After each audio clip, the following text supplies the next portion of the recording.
Now routing protocol is used to design the routing tables. So with the routing protocol basically guides to make the routing tables. When the packet needs to delivered from the source to the destination, it has to go through many routers, and then router has to decide that what is the kind of best route so that a packet can be delivered fastly. Okay. Now this can be done with the help of the information which is inside a table.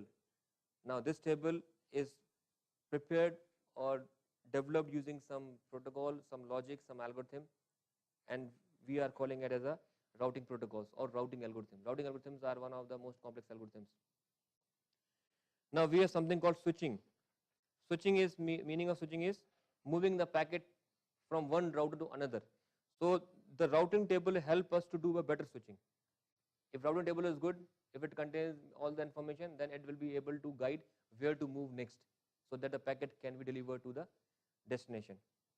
Internet, we know there's a kind of a huge network which is connected by routers.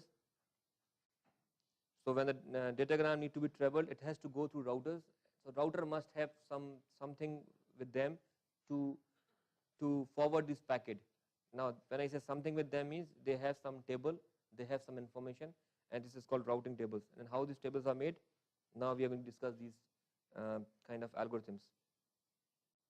Now decision must be based on optimization, means the table must be in such a way so that the packet can be delivered optimally in the minimum time. So actually we are interested to find out the shortest path. We have a graph given to us where we have many nodes are there and they are connected with each other. We want to move from one place to another place in the shortest time. So we are looking for some algorithm which gives us the shortest path. Districta algorithms are there, right? So again we will repeat the same thing. We have Bellman-Ford algorithms are there, right? So these algorithms are again used to find out the shortest path. There is a concept called flooding. Now routing is itself is a very complex job. As I told you that routing algorithms are itself a complex algorithm to get a very effective routing algorithm. So why not we do flooding? Flooding means packet is sent to a source node by a source node to every one of its neighbor. What does that mean? And if this is a router, now router has 4 interfaces, it connects with somewhere here, and somewhere here. So when it receives some packet from here, why should it will check the table? Simply forward through here, and forward through here.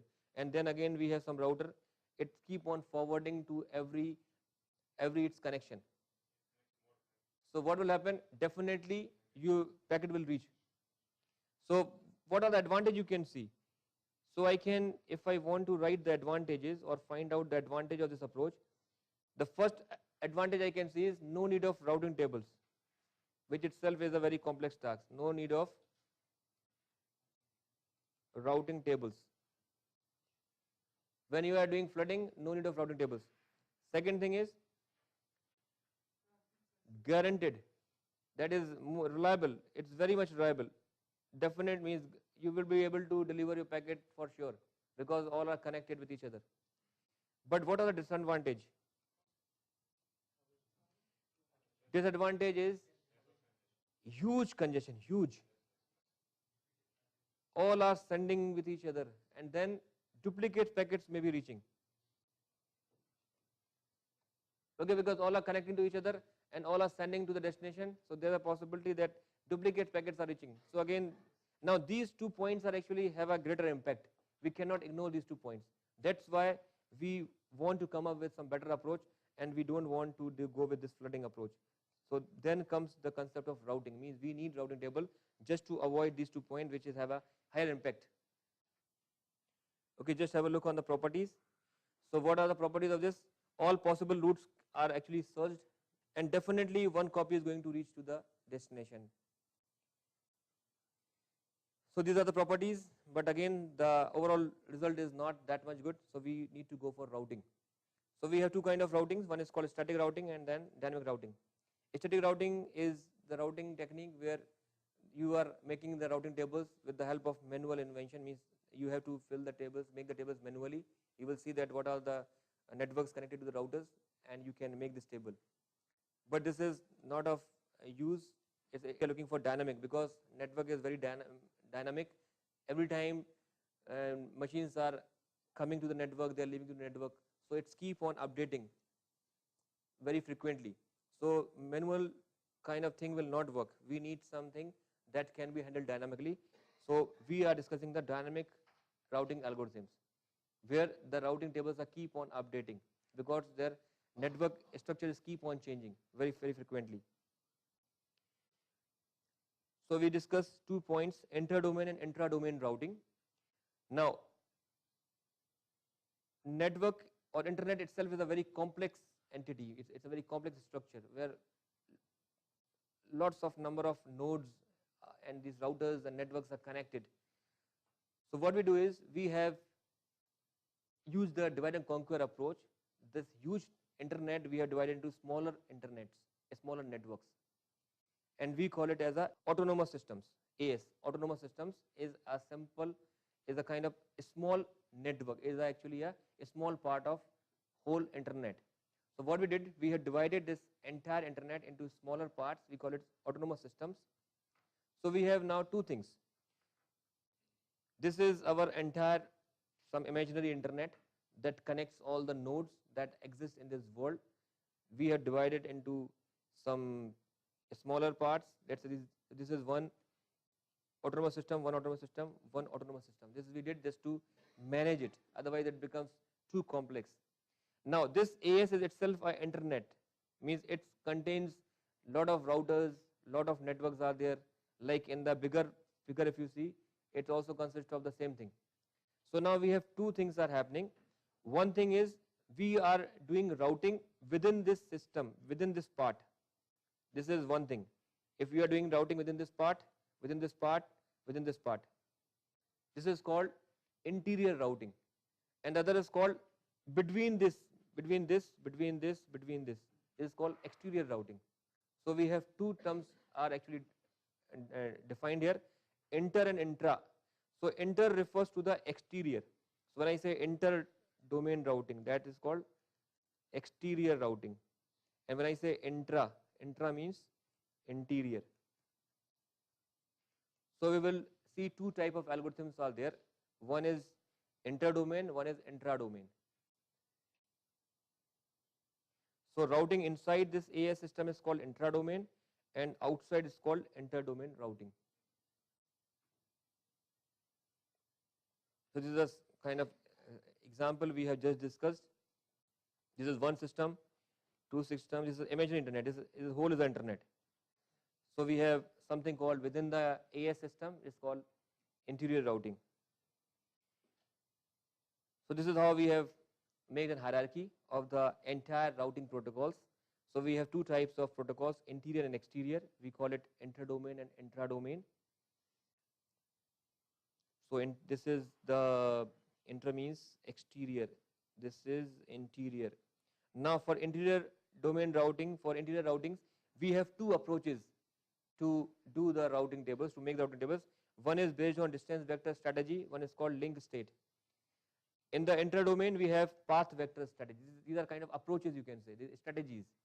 Now, when you implement this strategy, means the strategy of distance vector, when it is implemented, you get a protocol that is RIP.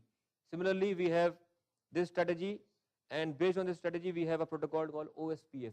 Similarly, we have here RIP stands for Routing Internet Protocol. OSPF is Open Shortest Path First, and BGP stands for Border Gateway Protocol. Intra-domain routing has two approaches. This is the difference between the two approaches, DVR and LSR.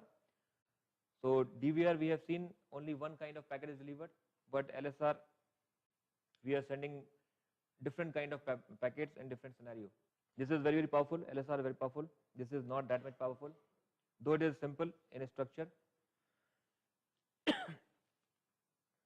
Bandwidth requirement is very less here because the packet structure is very simple, but here we need a high bandwidth because we are doing flooding as well as we are packet structure is also complex here. Here the router maintains only local knowledge. Router has information about the neighbors, that how it is connected. But here every router is having the knowledge of the entire topology. So it maintains global knowledge. Here we use Bellman-Ford idea to find the shortest path. Here we find the idea of Dijkstra algorithm. So Dijkstra idea is used to find the shortest path. Here the convergence is very, very slow, because every time routers are sharing their information with the nearby routers, and that nearby routers will share to their to their neighbors. So to get the routers to know the entire structure, it will take much time. Means they need many packets to share with each other to get the exact structure of the internet. But in the LSR, every packet is actually flooded, and also it contains the entire information of the internet, so it will be fast convergence. Convergence means how much time it will take for the router to know the complete structure of internet. So here it will take so much time, but here it is very, very fast. Count to infinity. In the DVR we have some problem where the routers may fall in a trap of a closed loop, but here we don't have this problem. In LSR we don't have this scenario. In the DVR we discussed that 2 routers or 3 routers are having a kind of fall in a loop, and this loop will keep on growing, and the loop can only stop when you go to infinite value. Now here we have a loop which is actually cannot be come out unless you reach to infinity, but here sometimes the loop is there, it is only for a transient, for a very temporary time. RIP is the implementation of the DVR, and OSPF is the implementation of LSR. Means OSPF works on this idea and RIP works on the DVR idea. So this is all about this routing.